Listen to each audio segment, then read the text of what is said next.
Welcome to the Business Blueprint. In student entrepreneurship, we focus almost entirely on the launch, the logo, the pitch, and the big idea. But starting is only 1% of the story. Managing what you have built is the other 99. Sir, thank you for joining us. We are joined with the Managing Director of Postcom India, Mr. Arun Dev, to discuss a difficult transition. How does a student stop being a dreamer with an idea and start being a leader with a system? Today, we are looking at the anatomy of both starting and sustaining. See, the requirement for starting a business is different and then managing the business is different. For managing the business, you have to be creative. You have to create what is required for the market and adapt according to the market. So what yeah. So adaptability is one of the important points. So today what is happening? What is happening in the market? Today there is what? The fuel prices have changed. There is no gas availability. The prices have increased. So how do you adapt according to that? How do you adapt? So you keep on changing and then you have to make the right decisions. You have to take the decisions. You can't delay. You have to take the decisions on time. So decision making is one of the important factors and adaptability is one of the important factors in running a business. And then understanding your market. What is the market today? So what is your competition doing? What is your competitor doing today? Competitors have not increased the prices or competitors have not done anything. I cannot just do something, because that is required for my business. You have to look at the competition. You have to look at the market. So it's a That's important. And you have to look and then you have to decide what you're going to do. You can't run your business at a loss. One second, let me complete it. Okay. You can't run your business at a loss. You have to look at the competition, you have to look at the market, and you have to take long term decisions. When you're a big organization, you have to take long term decisions. So it's about adaptability, understanding the market, your competitors, like market research, and thinking in long term. Yeah, thinking long term and then take the decisions based on that, not for today. So what is the requirement of your organization and the market that you have to understand? And how much of it can you sustain? How much you can sustain? See, today, depending on the war, I'm selling at a loss. How much I can lose over a period of time? It's that. So, most students believe that if the first few months are successful, the business is launched. But many experts argue that early success is actually dangerous because it hides fundamental flaws in the business model. So, is it possible for a student to be too successful at the start and then does that make them a worse manager later on? See, success is not a bad thing, but being carried away by your success is a bad thing. You should not get carried away. You will have to build your organization. You have to build it step by step by having systems, processes, and making all these works. So you might be a startup, you might have an organization, and you might be an instant success. But how do you retain your success over a long period of time? For that, you have to build your organization, you have to build your team, you have to build your product line, and you have to diversify. You can't have the same thing because today this can be successful. Tomorrow, the same product or the same thing might not be successful. So you have to diversify your business as well, and you have to build your business. Okay. Whereas when a student is starting, they're like full of energy, excitement. But energy and excitement isn't a business strategy. So how do you tell a student when it's time to stop relying on their passion and start relying on their discipline and like how to start relying on this discipline and how to do it consistently instead of just doing it on passion? Like how do you start making it a proper business rather than making it like a passion project? At exactly what point of time the starting and managing begins?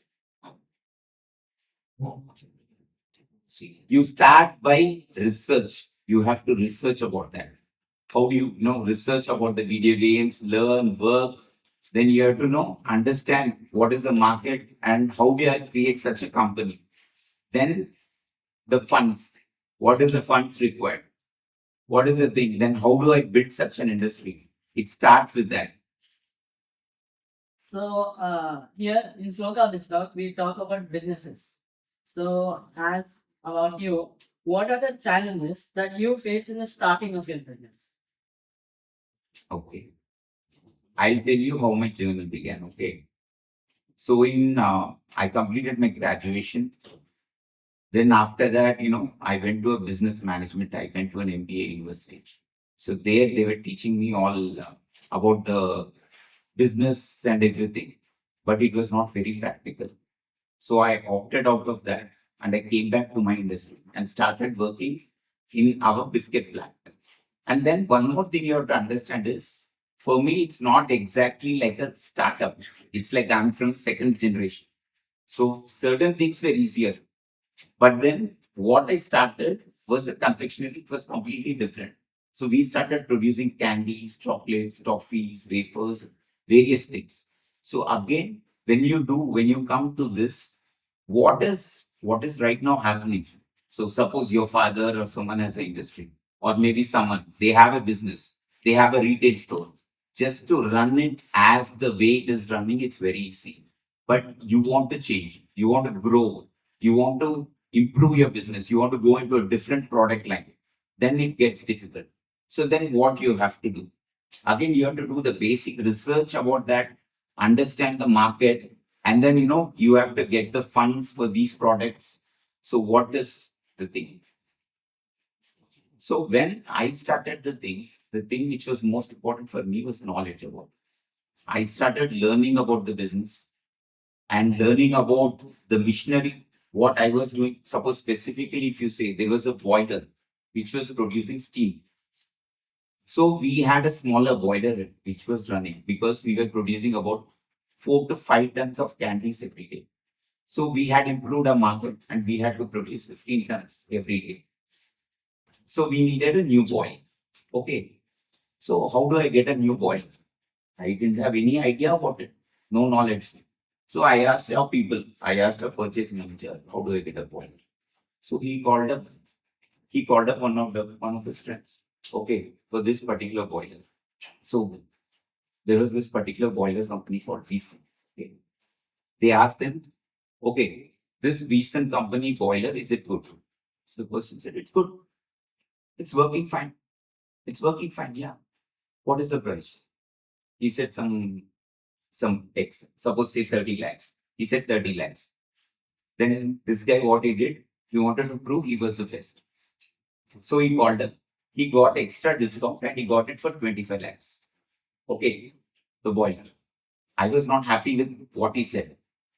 I don't know anything about it. What I did, I called up 5, 6 boiler companies. So those people came to me. Okay, these boiler companies came to me. Boiler is something, you produce steam with water. That's a boiler. Okay, to basically understand what a boiler is. So I started understanding the internal mechanics of a boiler, how the boiler works. Everything with a scientific approach, not asking someone, not relying on someone, not believing someone. Just by belief itself, it doesn't work. I had a scientific, logical approach to my purchase. I understood everything. Then what I understood was this boiler guy was giving me all the false information. He said it produces 3 tons of steam. Okay. But when I checked all the mechanics of in everything of it, it was only giving like 1.5 ton of steam, which I will be never be able to find out. Then I went to the right guy with all the internal drawings, everything. I had studied for 2 months for this. I went to every boiler company, understood how it works and everything. Then I got a boiler which gave me 3.5 tons of steam. I paid higher price, but you know, that's how it works. So you can't blindly believe in something. You have to have a scientific and logical mind and approach, and then you have to grow. So talking about managing a business, it's often about reputation and systems and fixing small problems every day. For a creative student founder, this is incredibly boring. Yeah. Can a person who is good at starting actually be good at managing, or is it just inevitable that a founder will eventually become the biggest bottleneck in the whole company?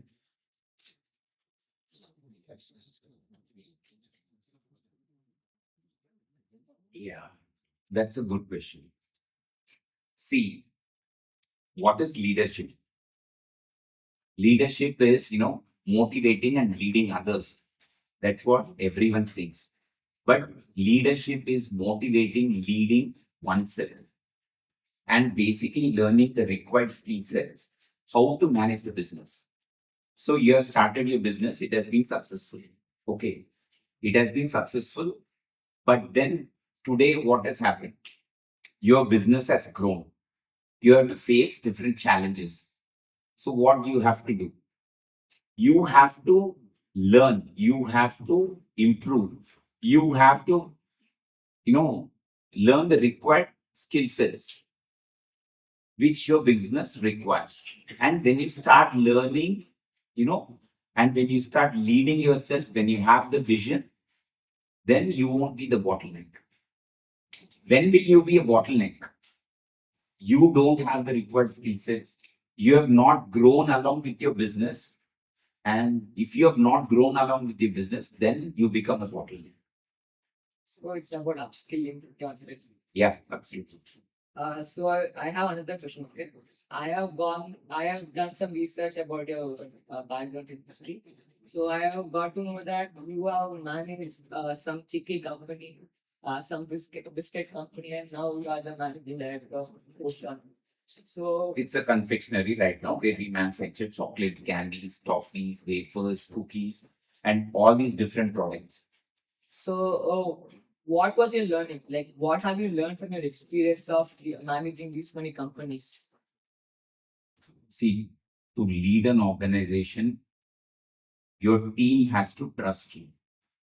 So I'm leading a team of people, my workforce, my people, I have to be an inspiration to my people. I have to, lead by example with the team. I have to, I should not be biased in my decision making, in how I'm managing the people, in how I'm leading the teams. And I should be a person with empathy. I should have empathy as well. Not everyone does the right thing always. They make mistakes. People make mistakes. So you cannot be too harsh on them when they make the mistakes.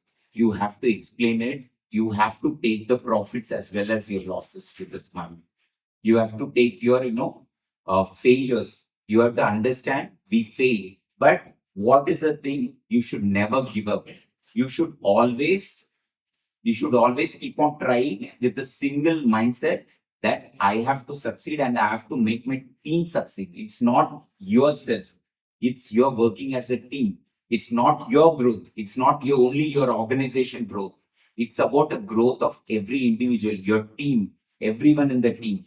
So when I'm looking after the growth of the team, my people, when they are getting the growth, when they are growing in their life, when they are peaceful and when you have a good working environment, then everyone gets passionate. They think it's mine and they start working with passion.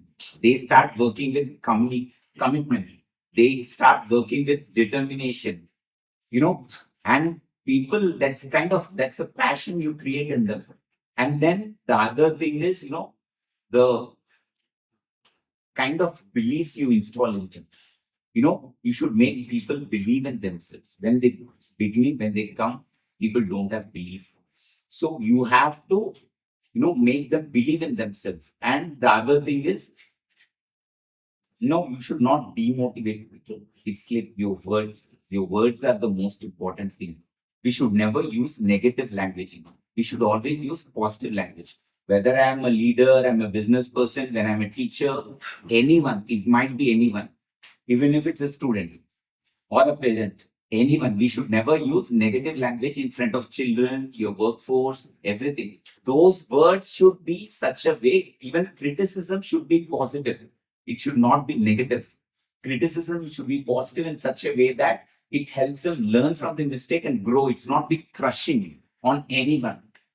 So when you do this, they look up to you. They look up. And you have to lead by example. I cannot come at the evening and then expect my team to be on time. I have to be there on time so that I can expect my people to be on time. The other thing is the systems in place. You have to have the systems in place so that the systems work. It's not always dependent on you. When the organization grows, then the systems are in place to take care of everything. So it's about empathy and like motivating your team and leading by example. Yeah, absolutely. Let's look at the manager's ego. When you start, you do everything yourself. When you manage, you have to let others do it, and often they do it differently than you would. So how would you coach a young leader to let go without losing control? Mhm. This is now you're coming to the point. This is very good. Mm. See, this is where a lot of people who start failing. Okay. Why do they fail? Because they want to do everything themselves. But you cannot be at like 15 places at once. You cannot, yeah, sure. You cannot have 15 places at once. You have to do everything. You cannot do everything by yourself. So the thing is, you have to have the right people in the right places. And then, you even have to help them improve their skill sets. They won't always have the right skill set. So they need training. They need, the experience how to go. How will you get the training? For my organization, if you see, how did I train my people for the right technical skill sets and everything? We train them by going to the shows, exhibitions, and everywhere where they have all the technical information. So by that, you started dividing and then you create the leaders who can take care of each and every department. So purchase, one person is handling, one person is taking care of sales, one person is taking care of the production, and then they were trained to get the required skill sets. So they are trained and then they are given the freedom to take care of the things. And along with freedom, there are success and there is a failure again. You have to accept their failures as yours. And you cannot just blame your team's failures. You have to take it as yours and you have to help them rectify the mistakes and you have them give them the chance to make the mistake and then help them to grow and understand and grow together as a team. That's required. So again, in this talk, we nurture young minds thinking and an entrepreneurial mind. So most student businesses start with a group of friends, and but managing a friend is an ethical and emotional minefield. At what point does a founder have to stop being one of those guys and start being the boss? Is it even possible to maintain a deep friendship while holding someone professionally accountable for their failures? Yeah, absolutely. I think I'm the right guy to answer this question because I have a lot of my friends in the business. People who are in the purchase production. I have like 7 or 8 of my friends, and right now we are a workforce of about 1,300 people. Our organization 1,300 people are working. I think maybe in that 250 people are related some way or the other because it has grown from a family business. You have a lot of relatives, people, everyone who are there. So how do you balance the personal aspect as well as the professional aspect? So when your business is growing, when your friends or you start something together, you should have a professional attitude. Your friendship is outside your organization. So when it comes to the organization, you cannot, have those emotions disturbing you. You should have a very professional working environment where, if suppose say like you are a business of 30 people. So 10 of them are your friends, 20 people are not your friends. So you're treating only your friends differently than others. It is very demotivating for the others. They will never feel a part of the company. They'll always feel as if, they are outsiders. You cannot have that. You have to have the 30 people working for you. So you should not, you have to have an unbiased atmosphere. So anyone, the success or their growth should be only based on their merit, their work, their output. It should be that. Based on the output, if everyone is being judged, then everyone feels a part of your team and you can get the maximum output. And suppose I'll come back to the next point of it. The other thing which you was asked was, when you're a group of friends, they won't listen to you. They'll say, why should I listen to you? Arun, why should I listen to you? No, I won't do this. You tell to, you ask me to come 9 o'clock to office, I'll come at like 12. I'll come whenever I want. I'll do whatever I want. Okay. But it doesn't work. You have to be the boss. You have to tell them no. You have to come at 9. Otherwise, please, I can't have this at my organization. I have to remove you from your job. That's you have to be the boss. Friendship is outside. Go outside. Then you say sorry, you make up with them, you do whatever you want. But in the organization, when you have to be the boss, you have to be the boss. And then you can't have like 5, 6 people dictating the terms. You take one decision. He says, no, let's do this. Okay. As a group, you can sit and discuss, you can have a discussion. But when you are the boss, you decide. You decide. 3 people can't decide. 5 people can't decide. Only one person has to decide. That's why we have a captain of a cricket team. 5 people come with different.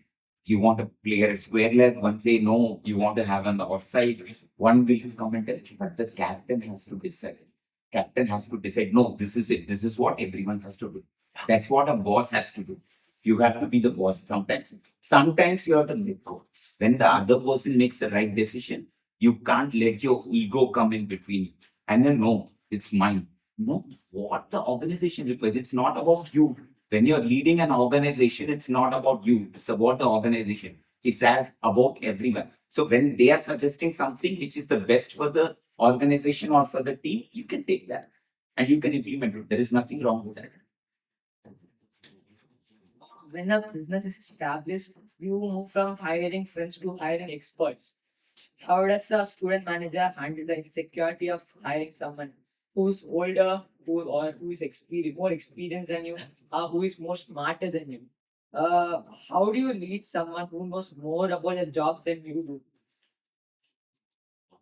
Yeah. How do you lead? See, you have to have a lot of self-confidence. You have to believe in yourself. When you believe in yourself, when you have that kind of a confidence, so professional, even the professional who you are having might know a lot of things, but then like, see, you are the boss, but that doesn't always work. How to make it work? How to earn the respect of these professionals. You have to improve your knowledge. What comes when you start learning about the business? When you start learning, when you learn about the business or whatever you're doing, when you start learning, you acquire the knowledge, they start respecting you. If you don't have the knowledge, if you don't have the confidence, you don't have the belief in yourself, they start dictating the terms. They dictate what has to be done. This has to be done. No, then it's not a they'll have some prejudices. They'll have some prejudices. They'll have their own mindset, which might not be great for the business. So they start taking control. No. Okay, today he knows more than you. Let him have the control. Wait. But you start learning. You start learning about them. You start acquiring the required skill set. You have the alternatives. If this guy is there, if he goes away, who is my alternative? You have the alternative backup. Then you can start to command. That is what was required. So it's like upskilling yourself with the people who know more than you. You start upscaling your knowledge, your thing, and then you have the backup. If this guy leaves today, you should have the backup It's like to take his place. Yeah. like we have to learn from the people who know more than us. You learn more than you. Then there are programs, there are trainings. Then you go to different people, they teach you different stuff. And through your experience, you will also learn. Okay. The next question is, I have researched a lot. Okay, gone to the website and I got to the candies, chocolate, and everything. So the brand sees similarities in the name with known products like Cadbury and Eclairs. Like when I see one of the chocolates in that website, Yeah. it has the brand name Eclairs. Yeah. But doesn't Cadbury own the brand Eclairs? No, Cadbury doesn't. Eclair is a common term, okay? It's for a particular kind of a product. What does eclair mean? Eclair means it's a caramel. It's like outer shell is a caramel with a chocolate filling. That's called an eclair. You must have seen it's an English word. kind of, I don't know where it's English or French, but kind of English. You have like a eclair. If you go and have a dessert, it's eclair. It's like a bun, and then you have a chocolate on top and cream. So basically, it's like a common word. Candy. Cadbury cannot own candy, or someone cannot own candy. These are common terms. Anyone can have the product with a common name, common term. So eclair is one such product. That's why we have the name eclair. But then we have a branding logo which will differentiate us from the others. Cadbury will have Cadbury eclairs. We will have Ocean eclairs. Someone else will, will have like ITC will have their name, ITC eclairs. It goes like that. So starting is about the win and managing is about the long-term survival. Often, to keep a business alive, you have to make decisions that feel like a betrayal of your own original starting idea, like cutting quality to save cost or changing a product to fit in a trend. How do you distinguish between smart management and selling your soul? Let me go here what my beliefs are. Okay. So we always stand for quality. That's the one of the things which has helped me grow the business. We were doing 3 tons a day. Okay, when my dad gave me the business, there was this small candy unit where around 15 people were working, and we were doing 3 tons every day of the crop. Okay, yeah, from 3 tons today we do about 90 tons every day, and there are about 1,300 people working in the organization. How did I build such an organization? By having quality. Okay, that was one of the primary motives. And I have never compromised the quality. The quality has been the primary motive, and we have always worked behind the quality of the product. But then the challenge is prices are increasing. There are other challenges. How do you maintain your quality? That's by having more technology, using different recipes and enhancing. Have some changes in your recipe without affecting the quality of your product. So, for suppose you're making a product for 5 rupees. For 5 rupees, how I can make a best product without affecting the quality. What is the raw material cost and thing? For that, how much I have to give margins to the wholesalers, retailers, and other people who sell it. And have that, and have what can you do the best quality product with this price point. So we try always to maintain that best quality within this price point. So that has always helped us. And you should never compromise on that. That is my belief. And that's always has given us brand recognition. And we are always able to get a higher price point in the market because of that. Increasing the production 30 times the original is like it's really amazing.